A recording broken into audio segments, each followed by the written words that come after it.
In today's video, I'm going to be covering off with you all the toiletry items I think you need to take, as well as giving you a brief rundown of my very compact and small first aid kit.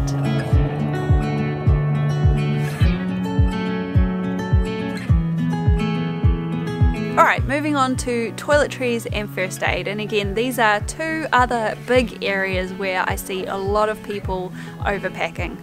So the biggest rule to follow here is just to make sure that you have just the basics. Remember, there aren't any showers out in the backcountry, there's not hot running water, so the ability to clean yourself and keep yourself pretty clean is relatively limited out there. There is absolutely no point, in my opinion, packing shampoo, deodorant, body wash, anything like that. All I carry with me is just a little bit of soap that I cut off the end of a bar that I've got at home, and something to wash myself with, just a little rag that I can use like a flannel. That is enough to take care of all of my hygiene needs when I'm out in the backcountry.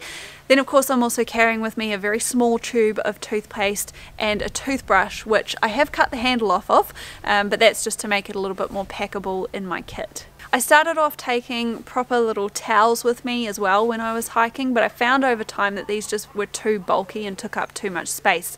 So I invested in a Sea to Summer Airlight towel and I haven't looked back. This thing is so absorbent, it packs down so small, and it's just a fantastic asset. It dries super quickly. So I think it is actually a really great item to have in your toiletry and cleaning kit if you can splash out for it. Now, because I'm a girl and I've got long hair, I do also take with me a little compact brush which has a mirror built into it as well. And I've also found that I tend to carry with me a little set of nail clippers and some tweezers as well. Even though I don't use these very much on the trail, there have been a couple of occasions where they have come in really handy, so I carry them with me because they don't really weigh that much extra. In terms of first aid, I know it can be really tempting to bring your entire first aid kit from home when you're going out on a tramp, especially if you think that you're going to be in more danger when you're out there, or when you think of the consequences of maybe taking a fall or a tumble out in the backcountry.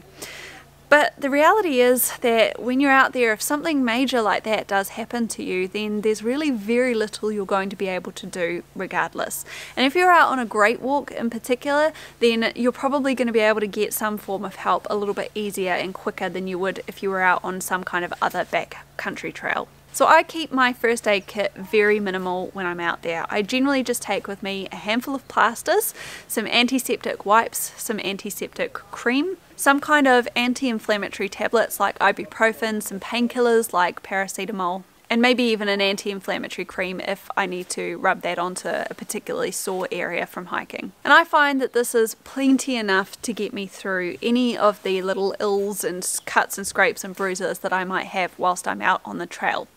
Included in my first aid kit, I also keep a repair kit for my inflatable pad and any other repairs that I need to do whilst I'm out on the trail. So I do include a few little things like safety pins, some duct tape, and some waterproofing tape just in case.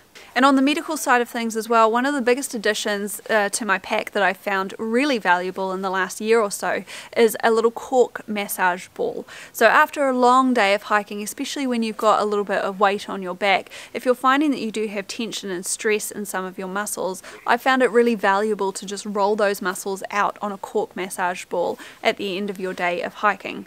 The cork ones are pretty lightweight, and even though they can be a little tricky to pack, I find that if you can get one small enough, it really doesn't make that much difference. You can also take something like a tennis ball with you as well if you prefer not to go and buy something specifically. I also have a dedicated toilet kit that I take with me if I need to go to the bathroom as well.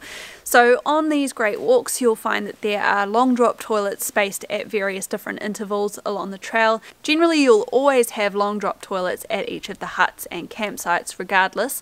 Sometimes there's another toilet spaced about halfway along the track as well during the day for you to stop at. Now the advice in New Zealand is to always use these toilets if there is one available, but we all know that emergencies can occur when we're out on the trail, and sometimes we do need to take other measures. So if you do need to go out into the bush and go to the toilet, you need to make sure that you are at least a good 50 meters away from the track and from any water sources.